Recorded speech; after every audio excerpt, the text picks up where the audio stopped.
फिर धीरे से बोली, मुझे आपका फ़ोन चाहिए। ये सुनकर रियांश एकदम से बोला, वो किस लिए?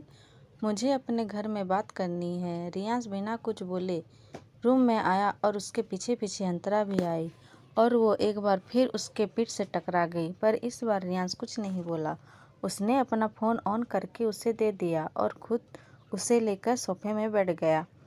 पहले तो अंतरा उसके सामने बैठने में अनकंफर्टेबल हो रही थी, लेकिन फिर उसने खुद को नॉर्मल किया और उसके अपने पापा का नंबर डायल करने लगी। उसने कई बार अपने घर में नंबर डायल की, लेकिन हर बार नंबर नॉट रीचेबल आ रहा था। अंतरा मायूस होकर फ़ोन टेबल में रख दी और काउच से उठ के जाने लगी। वो 2 कदम चली ही थी कि अचानक मुड़कर तबक से बोली, आपने मुझसे शादी क्यों की? उसके इस सवाल पर रियांश को बिल्कुल भी हैरानी नहीं हुई, क्योंकि उससे कहीं न कहीं पता था कि अंतरा उससे ये सवाल ज़रूर करेगी। लेकिन उसके इस सवाल पर रियांश काउच से उठकर खड़ा हुआ और उसके नज़दीक जाके बोला, बेहतर होगा ये सवाल तुम मुझसे ना पूछकर अपने आप से पूछो। अंतरा को उसके बात पर गुस्सा आ गया, तो उसने आंखें दिखाते हुए बोली, शादी आपने मुझसे की है, वो भी ज़बरदस्ती, इसीलिए मुझे जवाब भी आपसे ही चाहिए। रियांश भी उसे देखते हुए बोला, रियांश और किसी को एक्सप्लेन नहीं देता, तुम्हें यहाँ रहना है रहो, otherwise get out from here. इतना बोलकर वो जाने लगा कि अंतरा उसके सामने चिल्ला के बोली, आपने मुझे समझ क्या रखा है? जब मन आया शादी कर ली और जब मन आया बोल दिया जाने को। आपकी दुश्मनी मेरे पापा से है तो इसमें मेरी क्या गलती? बोलते हुए उसका गला भर आया और वो रोने लगी।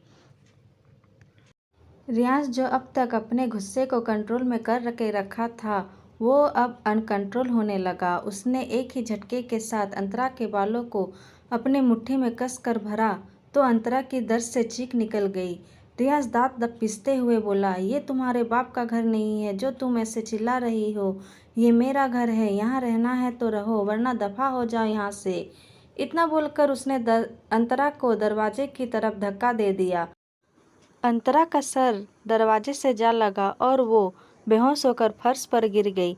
रियांश ने जब उसे ऐसे देखा तो एक पल के लिए घबरा गया और उसके पास आकर उसके गालों को थपथपाने लगा। हे उठो, क्या हुआ तुमको?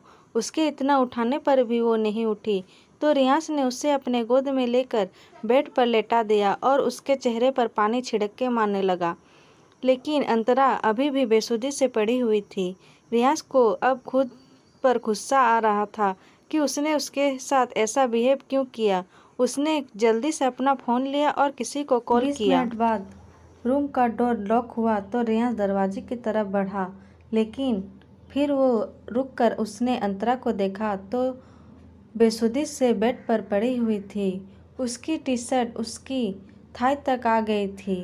रियांश ने एक गहरी सांस ली और उसके कपड़े ठीक करके उसे ब्लैंकेट से अच्छे से कवर किया और जाकर दरवाज़ा खोला। लेकिन उसने जैसे ही दरवाज़ा खोला तो उसकी आंखें छोटी हो गई, क्योंकि दरवाजे पर डॉक्टर के साथ उसके डैड, दादाजी और रुद्र खड़े थे।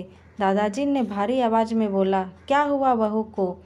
लेकिन रियांश ने उसकी बातों का कोई जवाब नहीं दिया और डॉक्टर को घूर करके देख रहा था, जो उसका दोस्त था। ये डॉक्टर आकाश मित्तल और रियांश का बचपन का दोस्त।